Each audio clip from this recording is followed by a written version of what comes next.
Hey, everybody. Welcome to the second episode of On the Verge podcast with Willie Davis and Tami McQueen. How are you doing today, Tami?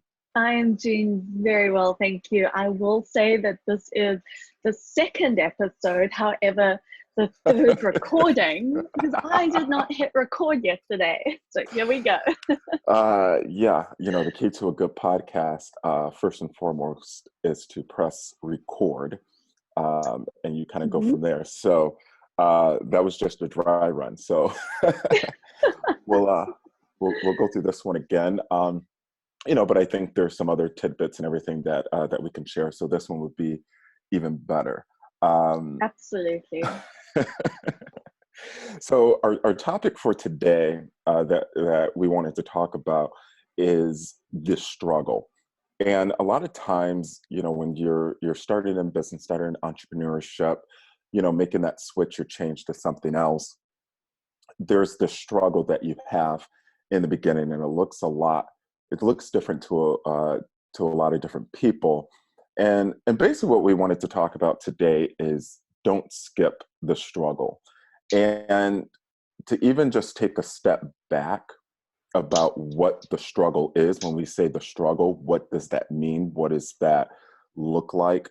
The struggle it's those hard times in the beginning, those times when you might feel defeated, those times when you might feel that you maybe made the wrong decision about getting into entrepreneurship, those times when you fall to your knees and crying and praying, those times when maybe the bank account is getting low, those times when you feel so alone and you don't really see a clear pathway forward with whatever endeavor that you're pursuing.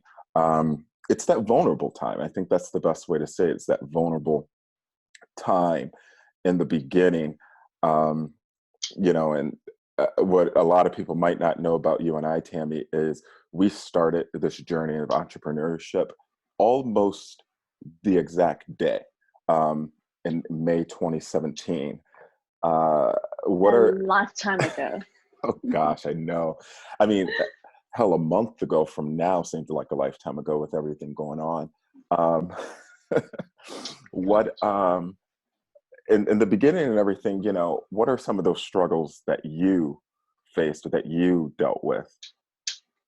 Gosh, I think one of the biggest struggles I think I found is that scaling myself is really just not possible.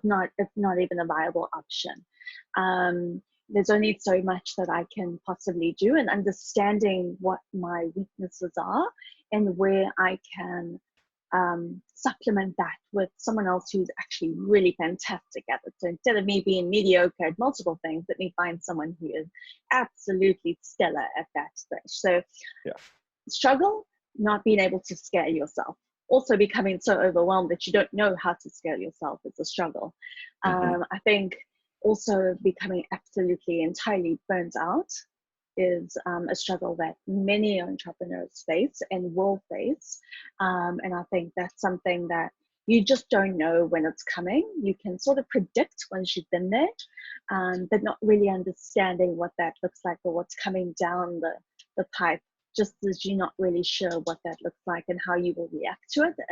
And it's definitely something that I can relate to there. And I've shared this before, but an unknown fear is far greater to tackle than it is a known fear. I dive into an unknown Yes. fear all day long until you know what's ahead of you. Like if I know a global pandemic coming up again, I'm like, peace out. Oh, Not for geez, I me.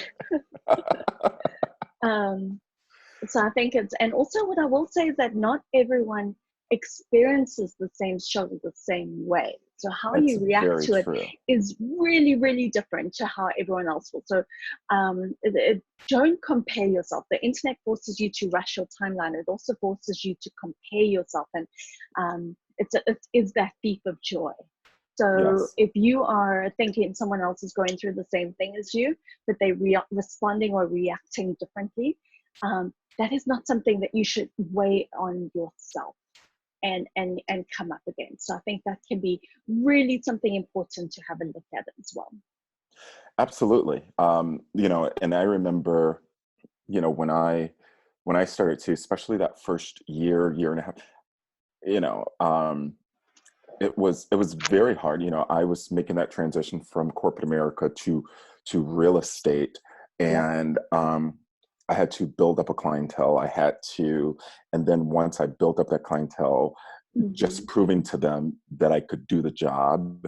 I remember some of the struggles that I went through even before I was even thinking about how to scale my business or figure all of that out, and who I wanted to market to or brand to.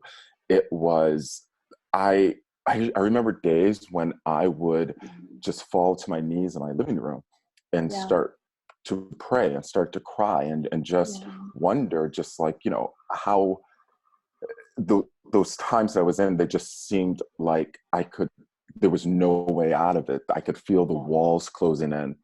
Um, you know, I remember one time, you know, I had you know, like an eviction notice on my door to pay rent within 10 days. And I knew I would make the payment by then. But it was just something when you see an eviction notice on your door, and that reality kind of sets in, and all these different things. And like I said, you work on this transaction for so much, you know, for so long of a time, and either it goes through or it doesn't. And then when you do get paid, and um, Oh, you know, paying either your broker, your taxes, and this and that, and that'll be another podcast to kind of, you know, how to oh, manage your taxes. funds. Taxes should be another entire episode. Yes, you know, but there were times, and then also you deal with it, which we'll talk about a little bit later, but just, you know, you feel so lonely because a lot of your friends and families, because they're not in the same thing as you or Right. doing business the same way, it's really no one that you can talk to. So Yeah. um yeah, but I remember those times, and I remember, and You because will of never those, forget those times. I will never forget those times. And I think those times, they also keep you humble. And I remember when I really started to get success, or or what I considered success, and I was getting comfortable with what I was doing. I was comfortable with what I was making. Um, I remember I would always say to people, I said, yes, things are good right now. I said, but I know in a heartbeat all can be taken away. Oh, Um, a so heartbeat. yes. And what's so interesting is those hard times that we went through in the beginning, in the middle, whenever we go through that struggle that we all have to go through, no matter what. Don't be so much of a rush to push through it and get to success. Because what I feel like for myself is that it prepared me for these unexpected times that we are in right now, Right. you know. And you know, no one expected Sure. what we are dealing with right now. Even if you do your budget, your marketing plan, and even if you've taken into consideration the normal variance and Hmm. variables within your business. But because I went through those struggles in the beginning Right. and Right. got through them, I took heed of the lessons that I learned, and how I made it through it. I feel that much better about what's going on right now and how to move Mhm. forward with and in my business.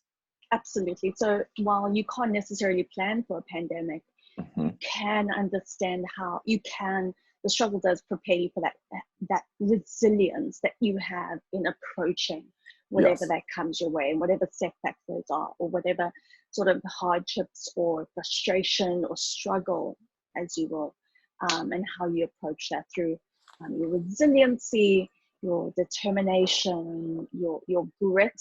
I love the word Mhm. grit, and I think it embodies so much of Yes. what we do and what we go through. I think that's Hmm. really important. Oh yeah, absolutely. And I remember even, you know, that last episode, the first episode that we talked about pivot, and I think it's because I knew one of the biggest things to get through my struggles or work with and through my struggles was just to keep going, keep moving, keep pivoting, keep trying to figure it out and not giving up. Yeah. So over these last few weeks, I've just kind of continued to do that and continue to keep myself going, keep myself active, whether it be in real estate, podcasts, or whatever. And I've been able to see the benefits of that. You know, so I think that's, you know, that's another thing Yeah. in of itself. And then, you know, when you talk about the struggle, you know, we know how it can affect us in business, but, you know, but what about on that personal level?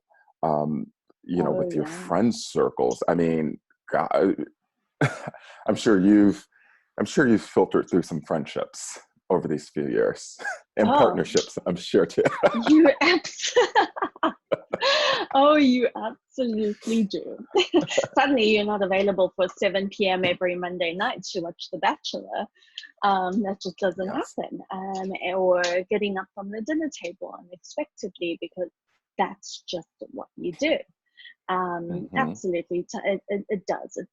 And I will say that if you haven't been there in some capacity, or if you haven't spent every waking moment thinking about how you're going to grow your business, or how you're going to find your next deal, or how you're going to execute against something you will probably need to Google how to do, it's hard to understand. It's really hard to get it. And I think the folks that have been there or have a little bit more empathy to that journey or what that looks like have been absolutely steadfast in proximity, in friendships, in relationships. And it changes, you know, it definitely does. Yes. And I don't have the answer to it all. I have still taken phone calls during dinners. I have rescheduled happy hours to the point at which we just reschedule until we both die, sort of thing.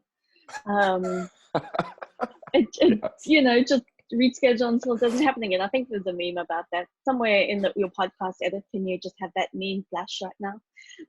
Yes. and and so it does. It definitely takes its toll, and I'm so grateful for the longevity of friendships that have withstood the test of entrepreneurship and absolute highs and absolute lows.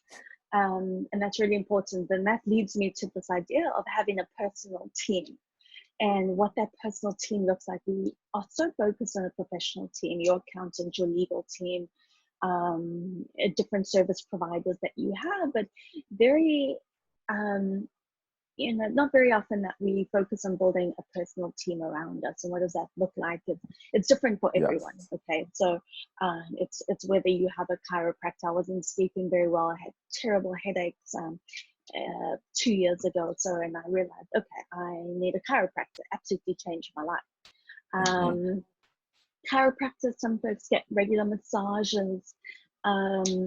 It could be, you know, a personal trainer. I worked with a personal trainer for a significant amount of time, because it was that time in the morning for 1 hour. I had zero control of absolutely like an hour where no one could touch me. I couldn't think about anything else but be in the moment. That was really helpful as well.